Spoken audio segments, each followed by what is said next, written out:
Hey guys, Randy with Pete's RV TV today. Today I wanted to take a quick minute and talk about tank sensors.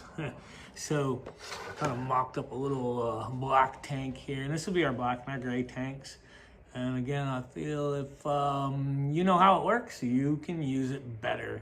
So let's see how this guy works. So this battery box that I carved up is kind of emulating what a wastewater tank would look like. And this is gonna be your black tank or your gray tank.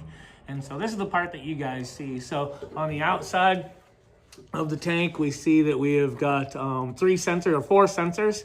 One is the common ground, and then 3 other sensors in what we call in the RV world a spider pack. And so that's just controlling voltage and reading the switches.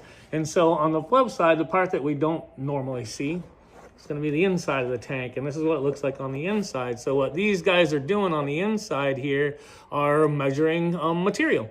And so how it works is as water creeps up and covers these sensors, it actually triggers a switch kind of per se inside this guy, sending a signal back to your monitor panel, telling it which lights to light up.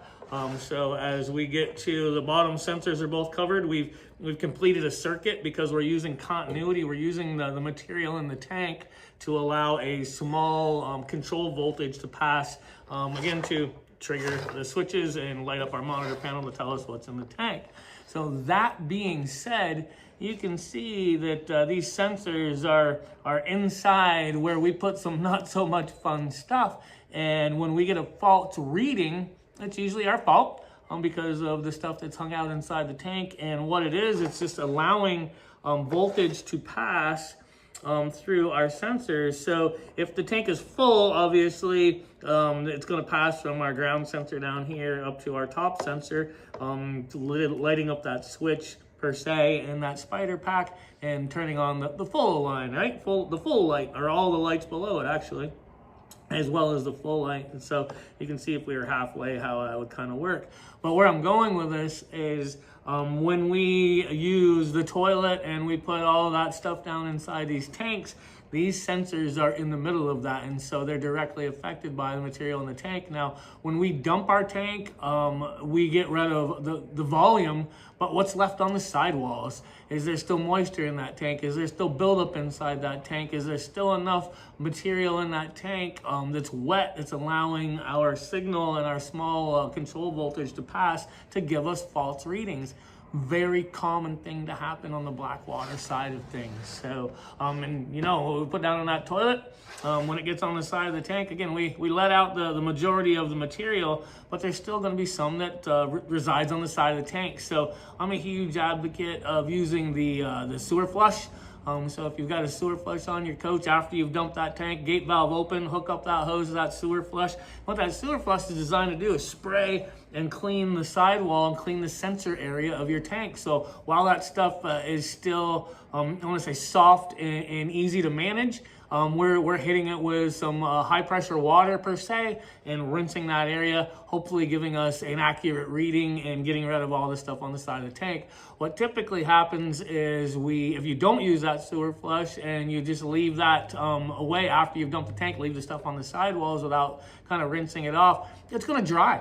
So when you get home and you park your camper in the backyard, that stuff's going to dry on that tank, and then it's going to be really, really hard to get off or clean up with the spray on the sensor. So if that happens, I've got a backup plan. There's some stuff on the marketplace that we can use to help us out with it. If you have a good chemical and you're using an enzyme chemical, a lot of the time the enzyme chemicals will continue to work on the sidewall material when you're not using the camper. So after the camper is dumped, I usually put a couple gallons of water in there and then I'll add some chemicals so it is working while I'm not using the camper, and then it will continue to work while I've got it in storage as well. And the enzymes are going to continue to break down those solids and continue to attack the proteins and anything that's in that tank, and so they're going to work for you all the time. So using a good toilet chemical or an enzyme toilet chemical is going to be beneficial for anybody that uses one. The other thing that we can do is we can use like a probe cleaner.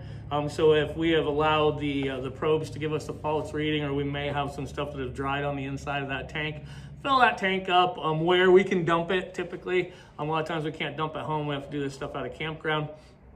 So fill that tank up and we can put some probe cleaner in there. Follow the directions. It probably is having you leave it in overnight. Use a half a bottle, 40-gallon tank capacity, blah, blah, blah.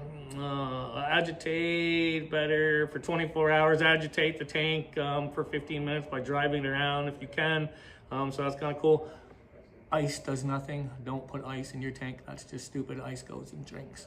So you can use something like that. I've had good success with using hot water. So I'll actually take 5 gallons. I'll make sure the tank is empty, and I might even fill the pipe, the wastewater pipe up so the tank doesn't have any material in it, but the pipe leaving the tank all the way to the valve. I may put some water in there just to have that, and then I'll dump 5 gallons of hot water down the toilet, directly down the toilet, and I kind of let it steam what's inside the tank, and then I'll aggressively flush from there. There's a couple of wands and things you can put down there, but we can see on our black tank how the sensors kind of look like on the outside and how they work.